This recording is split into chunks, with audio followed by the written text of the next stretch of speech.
Eh bien, salut à tous, j'espère que vous allez bien, que vous avez la pêche et que vous êtes en forme. Alors aujourd'hui, voilà ce qu'on va faire ensemble. On va aborder, je dirais, le compositing sur After Effects. On a fait pas mal de motion design et on va un petit peu travailler sur les masques, les modes de fusion, et on finira par un peu d'étalonnage avec couleur lumétrie. Alors, c'est parti. Hop. Nouveau projet. Hop, je n'enregistre pas. Alors, première chose, on récupère ces éléments. Donc, je fais importer. J'ai fait un double-clic dans la fenêtre projet. Et je récupère donc Pexel Belonogova, le Mikhail Nilov, et les deux productions ID. Voilà. Je les importe. Ensuite, je vais créer une composition en 1920 par 1080 pixels carrés, 25 images secondes. Voilà, et pour l'instant, elle est vide. Alors, je vais commencer tout de suite par importer mon image. Donc, hop, je la glisse ici. Elle est directement ici centrée. Et je vais faire un clic droit ici, géométrie, ajuster à la composition. Voilà, vous voyez, comme ça, elle est directement centrée. Je vais faire ma fenêtre d'effet ici, comme ça, j'y verrai un peu plus clair. Alors, je vais commencer par détourer avec la plume. Alors, j'appuie sur Z pour zoomer, je me déplace avec la main et c'est parti, on détourne.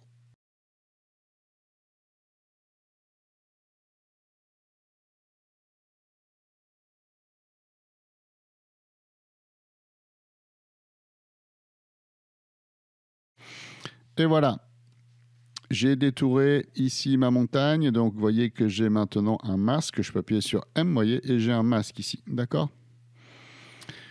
Ici, je peux me mettre en fond noir ou en fond damier, d'accord, en fond transparent, damier. Alors, on peut aussi voir, vous voyez ici, en désactivant la visibilité des calques, hein, on peut aller voir un petit peu plus près comment ça se passe. Si on veut réajuster, on peut réactiver là aussi, vous voyez, hein, ici, par exemple, je veux un petit peu ajuster, on peut sélectionner ce point, hop, comme ceci, et jouer, hein, en appuyant sur Alt, vous voyez, je peux aller sélectionner ici. Ici, pareil. Alors, en appuyant sur commande sur Mac et sur contrôle sur PC, vous pouvez aussi jouer seulement, vous voyez, sur un seul vecteur, que d'un côté. Vous voyez ici, hop, j'ai cet outil-là qui arrive. Hein, vous le récupérez ici aussi. Vous l'avez là, outil conversion des sommets, c'est celui-ci. Donc ça aussi, c'est assez pratique. Z, Alt pour dézoomer. Hein, OK. Et je vais importer maintenant la production ID 4063 585. Voilà, ça va être notre fond. Voilà un joli lac avec un joli lever de soleil. Voilà, c'est magnifique.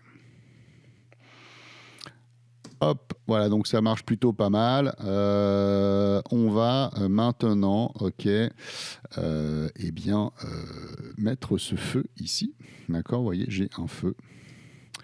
J'ai le footage d'un feu et problème, vous voyez que ma caméra bouge un peu. Ça peut être un peu problématique, c'est même très problématique effectivement ici, dans notre cas à nous, parce que eh bien, sinon notre feu va flotter un petit peu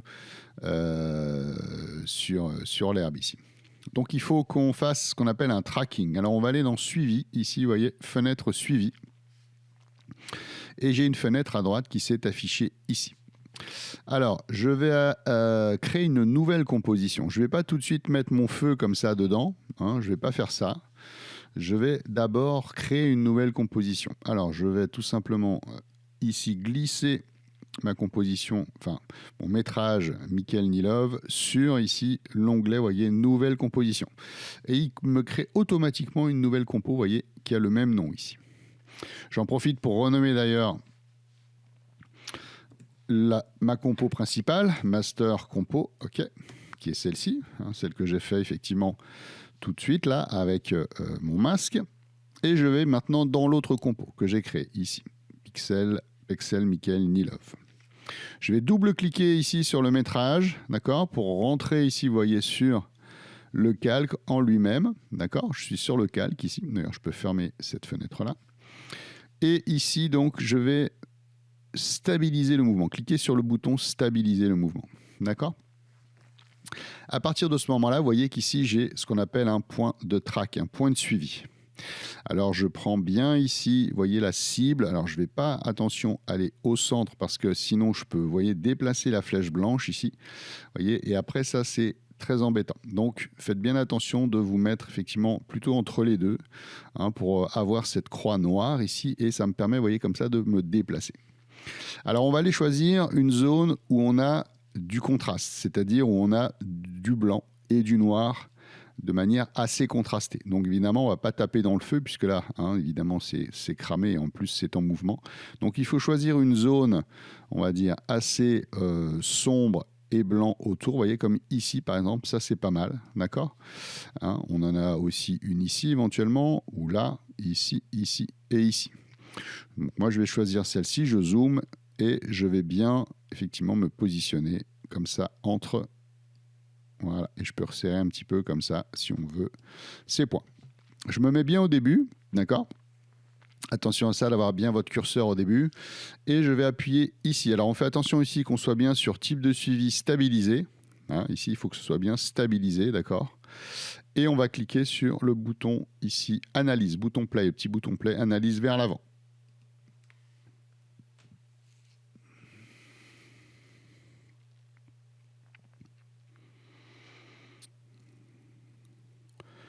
Voilà, je peux faire stop. J'ai à peu près, vous voyez, 18 secondes ici de tracking. Ça me suffit amplement pour faire mon feu. Vous voyez, donc on regarde un petit peu. Vous voyez que les points sont plutôt bien placés.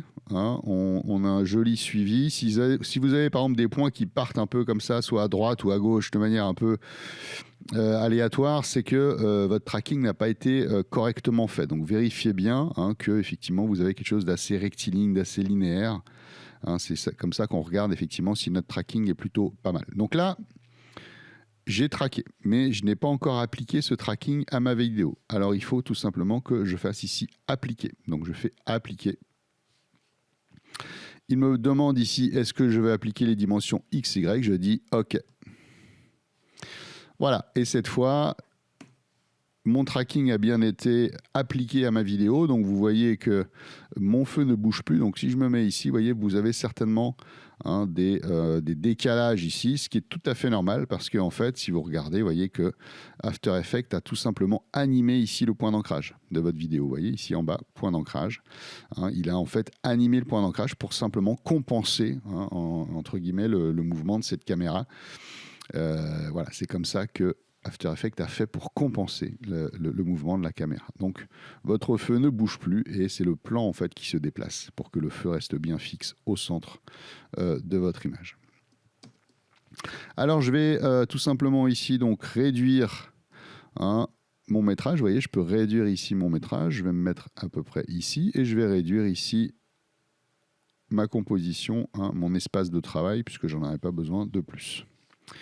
Je reviens dans Master Compo ici. Et maintenant, je vais prendre cette composition, la Pexel 9. Je vais la renommer d'ailleurs. Je vais la renommer tout simplement Tracking Feu. Voilà. Et je vais glisser ici, dedans. Voilà, je vais réduire l'échelle évidemment, puisque c'est un petit peu gros. Et je vais bien me placer, voilà, comme ça, devant. Exactement ici. Et maintenant, eh bien, on va encore faire un masque. Alors, on va zoomer un petit peu. Et on va encore ici prendre l'outil plume. Et on va masquer ici. Alors, vous voyez, je ne fais pas beaucoup de points. Ne faites pas trop de points. Ce n'est pas la peine d'en mettre 50 000. Voilà. Un autre ici. Vous voyez, je peux carrément ici même taper comme ça. Je vais garder ici. Vous voyez, j'ai quand même de la fumée ici. Donc, je vais quand même essayer de la garder. Oups, là, vous voyez, j'ai un décalage. Donc, hop, je ramène ici mon vecteur. D'accord. Et ici, hop, je tire mon vecteur, pareil. Et ici, pareil. Voilà.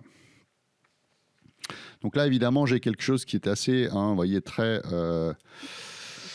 très brut. Et donc, il faut que j'aille dans mon masque et que je mette du contour progressif ici. Vous voyez, je peux mettre ici du contour progressif. Donc, ça rajoute une sorte de flou, vous voyez, sur les bords. Si je remets ici moins, vous voyez, ça ajoute un flou sur les bords.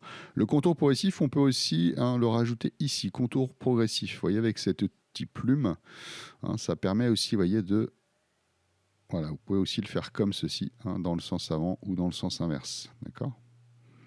Donc ça, c'est un outil aussi qui est pas mal. Ça permet, vous voyez, notamment de le mettre sur l'intérieur. Voilà, donc ça, c'est plutôt pas mal. Donc vous pouvez effectivement ajuster ensuite avec l'outil et éventuellement bien placer vos points. Voilà. Donc évidemment, attention de ne pas avoir des bûches qui soient transparentes, de bien garder effectivement un petit peu ici. Voilà, là je commence à avoir quelque chose qui est plutôt sympa. Alors évidemment, le problème c'est que j'ai une grosse zone ici noire, alors que normalement je devrais être transparent. Ici aussi, je pourrais faire un petit peu rectifier un petit peu les choses. Mais on va être obligé donc effectivement d'avoir différentes parties du feu et de séparer le feu en deux.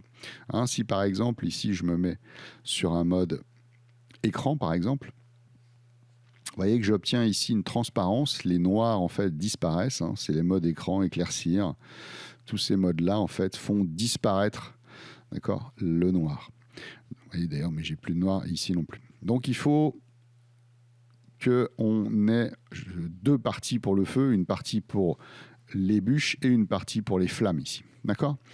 Donc en fait, pour faire ça, on va tout simplement rajouter un masque. On va refaire ici tout simplement ce qu'on appelle une patate, en termes ici de superviseur FX. On appelle ça une patate.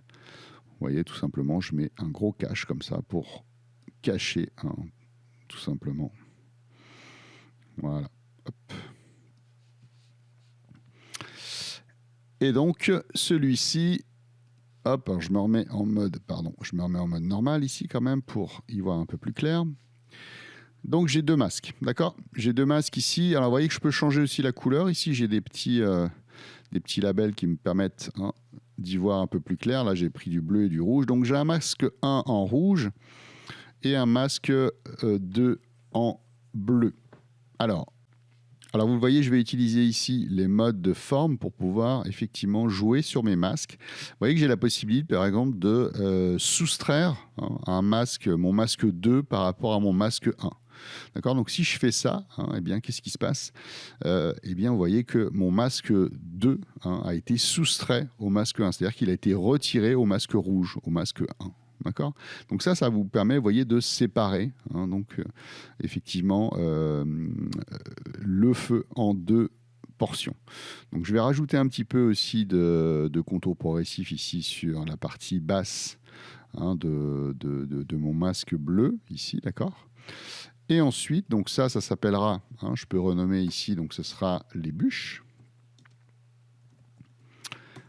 Et je vais ensuite dupliquer.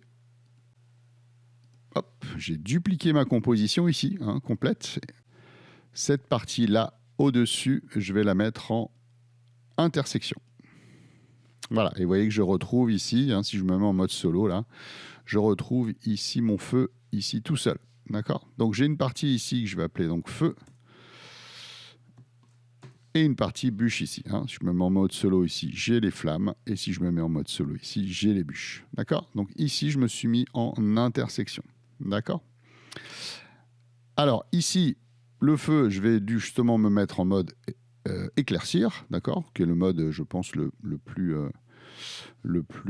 pratique et le plus efficace pour ce genre de choses. Alors vous avez certainement un peu de résidus de noir sur les bords. Donc pour ça, il faut un petit peu regarder où ça se passe. Donc vous voyez, c'est dans ici, ouais, c'est sur les bûches, ici sur les bords.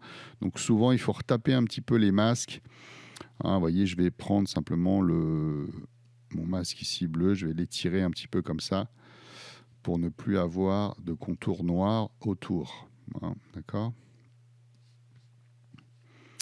Voilà, ici c'est plutôt pas mal. Voilà.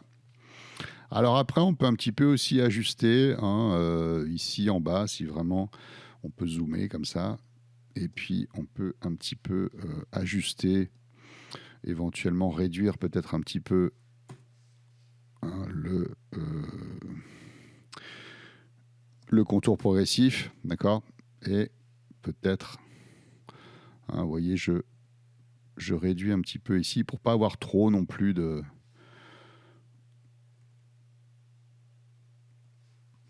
Voilà, que je sois quand même pas trop loin. D'accord. Voilà, vous voyez un petit peu l'idée. Alors, vous voyez, vous activez, vous désactivez ici pour y voir un peu plus clair. Alors là, c'est un petit peu ici, un petit peu proche. Voilà, il ne faut pas que vous ayez trop, hein, d'effet de transparence non plus sur les bûches. Les bûches, elles doivent être bien pleines. Voilà, là, c'est pas trop mal. Voilà, j'ai quelque chose de pas trop mal. Si on regarde ici, voilà, bon, ça a l'air de trembloter un petit peu, quoique, non, ça a l'air de plutôt être bien. Donc voilà, j'ai composé mon feu. Alors, ensuite, on va effectivement réunir, hein, comme on a un feu en deux parties, hein, ici, d'accord. Ici, on a un feu en deux parties, donc on va réunir ce feu, on va ici faire une précomposition, hein, calque, ici, précomposition, d'accord. Et ce sera le feu global. Donc là, j'ai les flammes, ici, plus les bûches. Problème, quand je viens de faire une composition, ici, j'ai refait donc une composition que vous voyez qui est ici, feu global, hein, puisque j'ai fait une précomposition. Donc cette composition se trouve ici. Eh bien, je perds, hein, mon mode de fusion ici. Donc il faut appuyer ici, vous voyez, sur cet outil qui est là, vous voyez, pour un calque de composition, réduire les transformations. Réduire les transformations, qu'est-ce que ça veut dire? Eh bien, c'est qu'il va en quelque sorte se mettre en mode transfert, hein, sur Photoshop. C'est un peu la même chose que le mode transfert, c'est-à-dire qu'il va garder donc les modes ici que vous aviez dans votre composition, hein, entre les feux et les bouches. Vous voyez ici, j'étais en mode éclaircir. Eh bien, il a gardé du coup ce mode éclaircir en cliquant ici, donc sur ce petit soleil.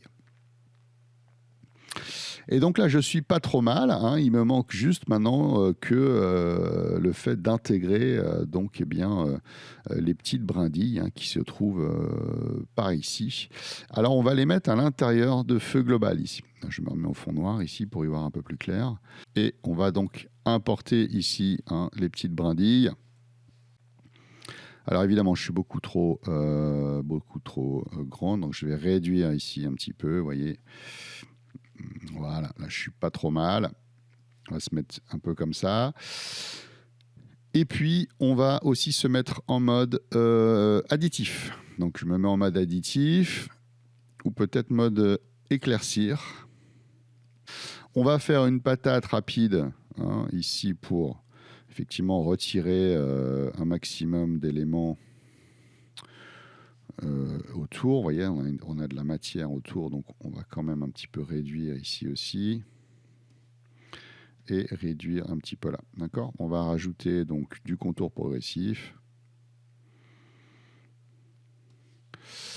Voilà. Et puis c'est pas suffisant. Vous voyez qu'on a toujours une différence, hein, en fait, de luminosité entre les deux. Donc on va simplement appliquer un effet, hein. Donc on va aller ici dans les effets. Je peux fermer ici derrière ma fenêtre de suivi et puis on va aller voir les effets ici. Et je vais aller chercher un effet qui s'appelle niveau. Hein, niveau ici qui me permet, donc je le glisse ici dessus, hein, sur l'élément. Ok.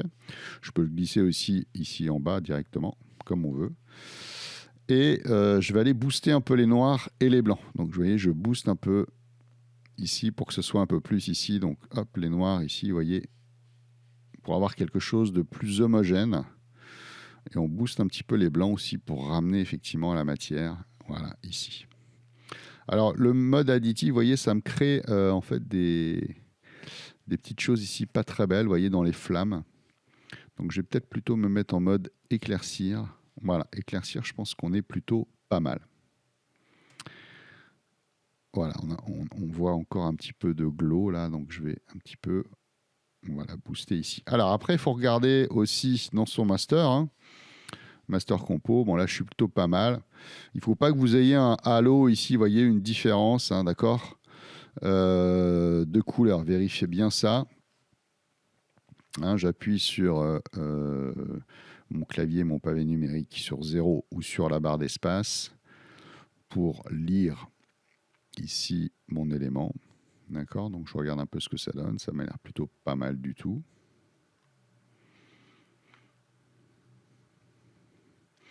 Donc After Effects, hein, calcul, d'accord, vous voyez, il est en train de précalculer. Hein. Il met tout dans un cache et ensuite il lit, hein, en temps réel. Vous voyez ici, il lit pas en temps réel, il vous le dit ici, vous voyez. Donc une fois qu'il aura fini d'enregistrer les 250 images, ensuite il va le lire en temps réel. En temps réel, pardon. D'accord ? Voilà, une fois qu'il aura terminé, hop, voilà, là il est en temps réel. Voilà, bah écoutez, c'est plutôt pas mal. On peut s'amuser un petit peu et dupliquer, hein, notre feu. On peut en mettre un ici si on veut un petit peu s'amuser. Voilà, un petit peu plus petit, hop. Même carrément un peu plus petit. Hop, ici par exemple. Ou là, hop. Voilà, puis vous pouvez encore en mettre un, hop, carrément là-bas. Alors là, pour le coup, il faut qu'il soit beaucoup plus petit. D'accord ? Voilà, et puis, voilà, on peut un petit peu, voilà, s'amuser. Vous pouvez même en mettre plein, plein si vous voulez, derrière. Enfin, voilà, vous pouvez faire une nuit de Noël. Alors, une fois qu'on a fait ça, alors vous voyez qu'on a quand même un peu des différences, hein, de luminosité. Là, on a un ciel qui est assez noir, donc on est plutôt au lever du jour. Et on a ici, vous voyez, de l'herbe qui est quand même très claire. Donc on va un peu étalonner tout ça. Alors on va tout simplement, ce qu'on appelle, créer un calque d'effet ici, vous voyez. Un calque d'effet, qu'est-ce que c'est ? Eh bien, c'est un calque qui est vide à la base, sur lequel on va mettre des effets. Et tous ces effets vont être appliqués à tous mes calques qui se trouvent en dessous. D'accord ? Vous voyez ici, tous mes 3 feux plus mes 2 métrages du début vont en fait avoir les effets du calque d'effet. Donc cet effet qu'on va mettre ici, c'est ce qu'on appelle un effet couleur lumétrie. Couleur lumétrie qui est l'effet pour faire de l'étalonnage. Donc je double-clique dessus, hein, j'ai sélectionné ici et je double-clique. Vous pouvez aussi donc glisser l'effet comme ceci. Alors, couleur lumétrie, comment ça marche ? Donc vous voyez, je me déplace un peu, j'ai mis ma fenêtre d'effet ici. Hein. Vous l'avez en général ici, hein, vous pouvez la glisser, voyez, et la mettre hop, à côté comme ça. Alors j'ai ici, vous voyez, la balance des blancs. Alors la balance des blancs, c'est surtout quand on veut effectivement remettre la balance des blancs de notre métrage. Bon, ici, nous, on n'a pas de référent blanc. Mais sachez qu'en fait, c'est en gros pour donner la température de couleur de notre élément. D'accord ? Donc ici, on ne va pas l'utiliser, mais on l'utilisera sur d'autres tutos. Donc ça, vous inquiétez pas. Je vais plutôt jouer donc sur les tons foncés. Vous voyez, je vais baisser ici les tons foncés pour, vous voyez, tout de suite avoir quelque chose d'un peu plus sombre. Et booster aussi les tons clairs pour jouer un peu plus sur les contrastes. D'accord ? Donc voilà. Et puis, les noirs aussi, je vais les réduire ici pour avoir vraiment des noirs beaucoup plus profonds. D'accord ? Tout simplement. Ensuite, on va aller dans l'onglet créatif. Alors là, dans l'onglet créatif, vous avez un petit outil qui s'appelle Look ici et qui est vraiment super parce que vous avez déjà en fait plein de paramètres d'étalonnage déjà fait. Donc vous voyez, vous pouvez en choisir ici celui qui vous plaît le plus et mettre une couleur ou quelque chose voilà, qui ressemble au rendu que vous préférez. Vous pouvez réduire ici l'intensité, hein, si vous voulez plus ou moins de cet effet. Hein, si vous voulez le mettre plus fort ou moins fort. Donc, par défaut, il est à 100. Vous pouvez le réduire un petit peu si vous ne voulez pas que ce soit trop présent. Alors, vous avez ici la vibrance. Donc, on peut un petit peu booster la vibrance. Voilà, donc effectivement, on a quelque chose de plutôt pas mal. Alors, on peut regarder, ici, je peux renommer étalo sur mon calque d'effet. Après, à voir si c'est pas mieux de sortir le feu, hein. Soit on le met à l'extérieur ou dedans. Bon, effectivement, ça rajoute quand même pas mal de contraste. Voilà, on a, on va dire, un rendu qui est plutôt correct. Et on peut ensuite lancer son rendu sur MediaEncoder. C'est tout pour ce petit tuto. Je vous dis à très bientôt pour un autre tuto. Ciao, ciao.